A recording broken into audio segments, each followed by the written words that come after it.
follow up that way. And then, of course, for the camera.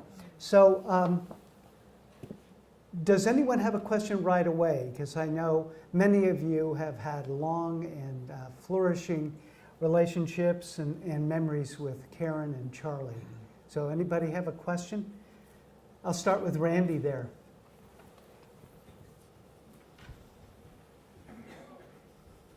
You seem remarkably active and healthy. Do you have anything to share with us on your secrets? Boy, the pressure's on that one, huh? Choose your parents very well. No, staying active is important.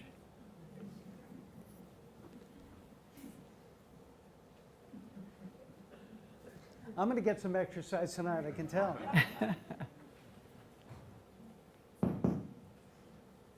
Karen, while you were preparing lessons on new math, I was preparing some lessons on science in the same TE circuitry. This is 1967.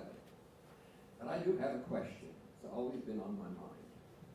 At one point, well, not at one point, for many years, the school central office was chaotic. We lost superintendents right and left. I think I worked for 12, grand total.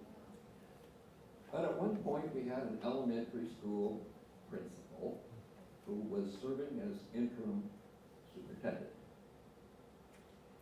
And a very conservative person had 3,000 signatures asking that this person be named principal.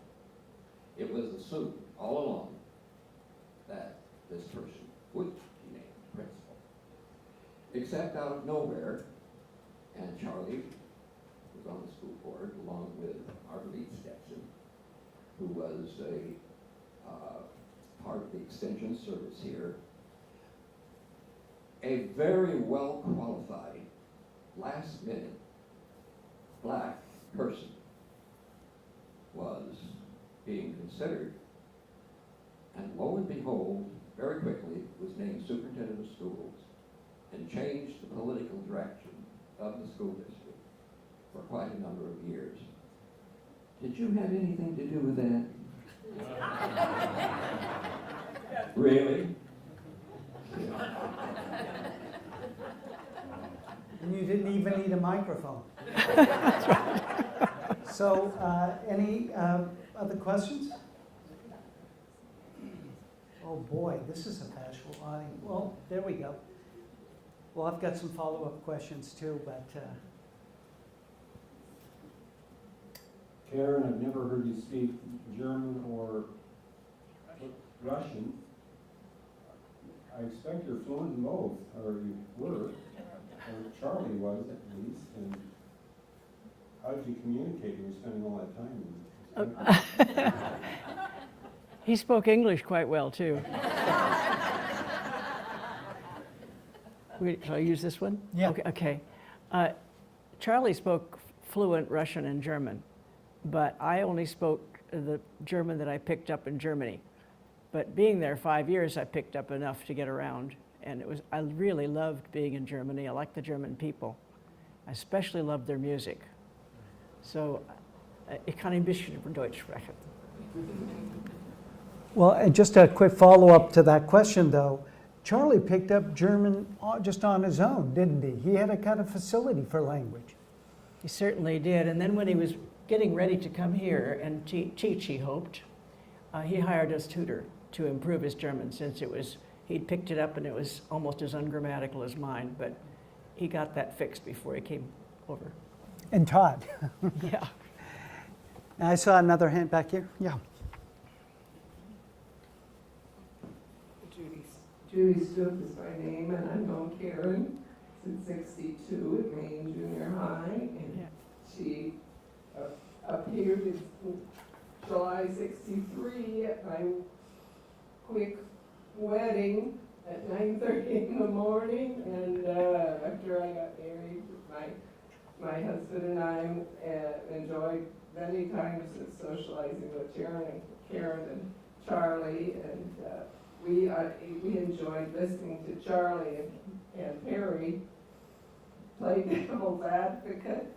But I wanted to know if you could want to tell us anything about the big building project and how much of the stuff you did on their house out Chena Hot Springs Road.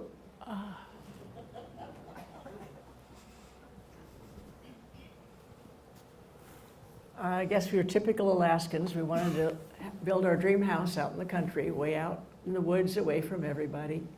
And so we bought a piece of land off of 7 Mile Chena Hot Springs Road, off of Smallwood Trail. And in 1970, we had to sell our house in town in order to have the money for the down payment on the house out there. So we lived in a rough cabin while we were building. And we hired Sandy Jameson to do the log work. We also hired competent concrete foundation people to put in a proper foundation, so we didn't do it all ourselves. But we did do a lot of the finish work, for better or for worse, and I wound up doing the wiring and the plumbing. That's what you wanted me to say, isn't it? Because we just couldn't afford to have a professional do it. And so the plumbing was plastic in those days, and it was like Tinker Toys. You just stuck it together with glue. Do you hire out if I need some wiring done? Sure. So, okay. If it's real simple. Yes.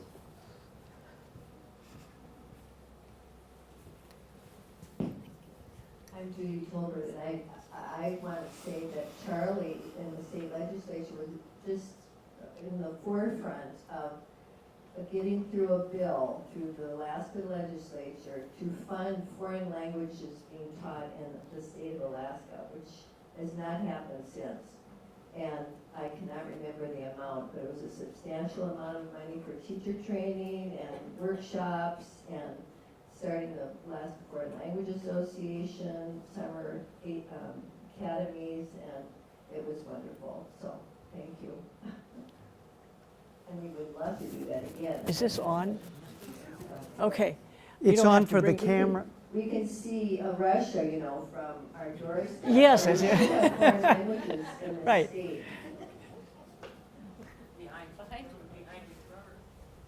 Behind me? Well, yeah, did you want to answer that? That's okay. Are you sure? Yeah. Okay.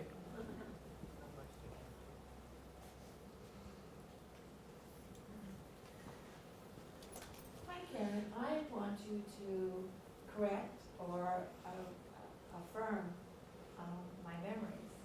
I know that I had you as a math teacher when I was in the 7th grade at Maine Junior High, so that would have been 1963.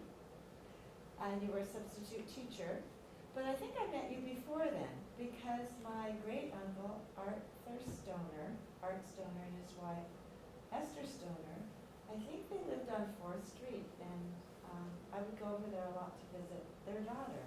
And I remember that you and Charlotte and the 3 children were living in a little log cabin behind their house. I don't think they owned the cabin. I think it was a separate housing. Is that correct? And so that would have been maybe when you first came here in 1961. How long were you in that cabin? Was that the first home you had? Can I just answer on this thing? You can. They won't maybe hear it as Oh, well. okay. So All right. let me see about it. I'll give you another one too. Yes, you got it exactly right. When Charlie first came up here and enrolled at the university, he looked around for a place to live. And he found this little cabin on 11th Avenue, quite close to Cushman. And it was $100 a month, and it belonged to Mary Rohde. But this would have been on 4th or 5th Avenue. Oh, well then, after our first winter here, we looked around for a place to buy. Okay. And we bought a house on 3rd Avenue, but it went from 3rd to 4th. Yes. The lot went all the way through from 3rd to 4th, and it was a double lot. The cabin, for those of you who've been here long enough, belonged to the owner of the first bowling alley we had here. And he had built this little place. It was a little log cabin with another little log cabin attached to it, that kind of place. And on the other lot was a teeny little cabin, unimproved. Well, the boys slept there, and Charlie and I and our daughter slept in the main one, and it was pretty small. But yeah, we lived there and from 62 until almost 70, until 70. I met you in 62. Yeah, So Karen, I'm going to have you hold that up sure. when you answer, and that might be easier. Okay. Any other questions? Oh, yep. A lot of things I'd like to share. Not in any particular order, but your relationship with Perry and the kind of person that Perry Carlson was had a huge impact on this community. And I feel that your relationship with her helped make her the splendid person that she was. So that's one thing I want to say. The next thing I would like to say is, there was a time, I was a fourth grade teacher at University Park Elementary. There were 2 other fourth grade teachers, and we were called to a meeting in the gymnasium, and you walked in and basically said, all fourth grade teachers shall, will, must teach keyboarding. And we looked at each other and said, huh? First of all, these are little fourth graders with a hand span that was limited. Second of all, we had no keyboards. And third of all, we were mandated to teach it, and we didn't know how to teach keyboarding. And you allayed our fears, and we figured it out. And when those computer labs did show up, we were darn ready. Those kids could and would and did wonderfully. So that kudos to you for passing the mandate on to us. I mean, we had phone books, they had to sit on phone books so that they would be high enough to have the proper position on the keyboard, and of course, getting keyboards was an altogether different issue. Now, a request. I would like for you to talk about why, how, and so on, you became a retailer of a small gift, of a gift shop. Xanadu and I had the pleasure of working for you 2 summers before and after a sabbatical year. And the inventory, at one point when you were ready to sell it, you said, we think you and your husband Wendell need to buy this. And I looked at her and I said, you have got to be crazy. The inventory would be astounding. So how did you become retailers? Can you hear me all right? Yeah. Yeah. Well, like so much of my life, it just happened. I had left the school district in 1976, actually in end of 75, in order to take a job with Town Law Chiefs. And the Town Law Chiefs job would have been wonderful if it was for real. But it turned out it was not for real. 6 months later, I'm out of a job completely. And about that time, Claire Fish was wanting to sell her gift shop and her art gallery. So she was doing what I just did to you, glomming on to friends and saying, don't you want to buy my business? And she kind of talked us into it. We thought it might work really well with Charlie's Juneau schedule, because it's busy in the summer and at Christmas. And the times when it isn't busy is when he's in Juneau. So we actually ran that business for 23 years, various places, and learned a lot. I had no business experience before that. And I learned about, personnel and thievery, and shoplifting, and inventory. I had a nightmare about that last night. I have nightmares about that inventory. Any other questions? Was there any doubt anywhere along the line of Raven Landing making it? Over those many years, did you ever have doubt that it might not make it? Oh, sure we did. I mean, when we started, we didn't have any money. And it's a big, expensive proposition. We couldn't seem to convince any of the powers that be that we should have a place called Raven Landing. So yeah, there are lots of times we thought we weren't going to make it.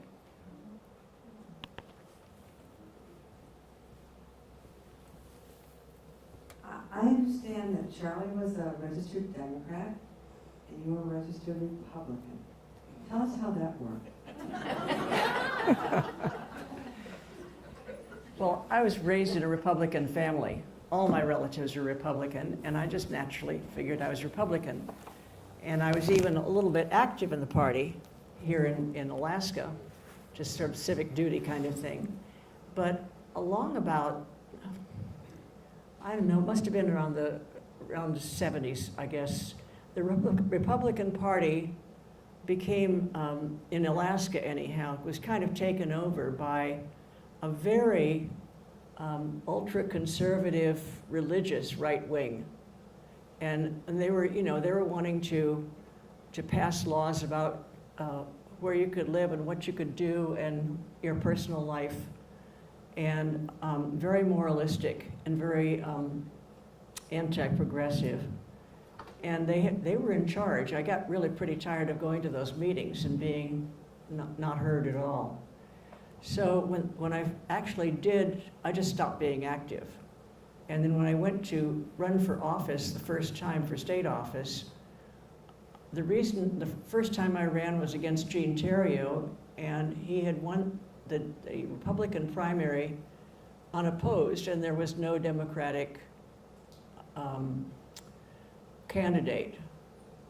And so we all just figured he shouldn't just walk into this and go unopposed into this office. And so I registered, and since I certainly wasn't a Republican, but I certainly wasn't a Democrat either, so I ran as an independent. And then I didn't have to go through a primary.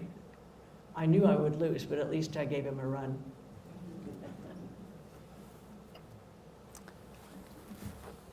Ann? Well, there's so many things to be thankful, so many people who are thankful to Karen for all that she's done as a teacher and active member of the community and so forth. But there's about 125 of us at Raven Landing who really, really appreciate and know the type of work she had to do to get those buildings up and give us a wonderful retirement life.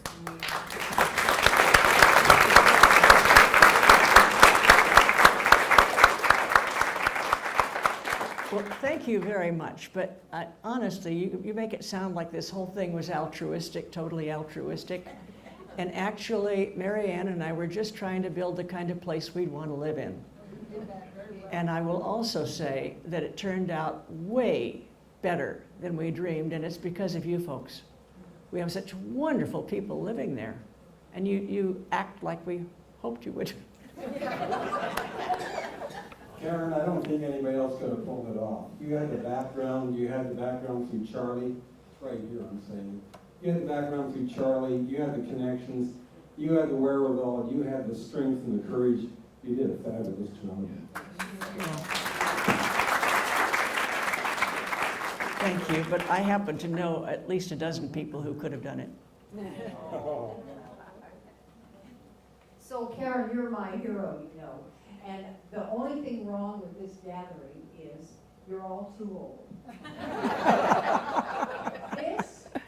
This needs to be seen and heard, and by this I mean you, okay? Needs to be seen and heard by people who are 14 or 33, and they can go, oh, that's what you can do with a life. And, you know, people don't realize how much you can do if you're you. If you're you. So is there some way, Robert, we can repeat this so that, and there'll be an age limit, you can't come to it. Because people really need to see what is possible. And young people don't get enough chance to see what is possible in one person. and then it just spreads through everybody, all your friends. And so we got to get this out there for other people. We'll have another showing with IDs. No one over 50 gets in. They will learn about And look who's talking, Teresa Reed. I think we have time for one more question. This is another non-question question. It's a tribute. Also, I'm lucky enough to work with Karen in the League of Women Voters. But back in the middle 2000s, I was down in Anchorage, living in Anchorage then, and I had worked with her husband a lot at the public library when he was doing research for his book. And I was at an event, the Alaska Civil Liberties Union commemoration of 21 heroes of Alaska Civil Liberties, I think it was called. Yeah. And Karen was there because they were honoring Charlie, and I was there because they were honoring the Alaska Library Association.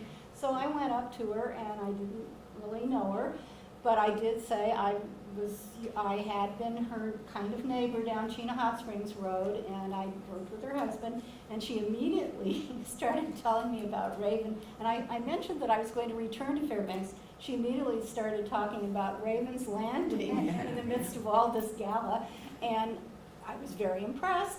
And then by chance, when I actually did move back to Fairbanks in 2014, the very first week I was back, I worked with Karen. I think it was a 4-hour shift at the League of Women Voters fair booth. And Karen, of course, was doing her League of Women Voters duty and distributing ballots and registering people, but most of the people that came up didn't want to talk about the election. They wanted to talk about Raven's Landing. So after working with Karen for 4 hours, she told me about the waiting list, and 2 days later I was there signing up, and I'm sure that there are dozens of people in the room who felt her influence that way too. So she not only is articulate and thoughtful, but she's a great salesperson. All that years as a merchant, right? Pardon? You're a great salesperson because of all those years as a merchant. Yeah, I'm afraid I'm persistent. I'm afraid I'm persistent. Well, it seems to work. Everybody, Karen Parr.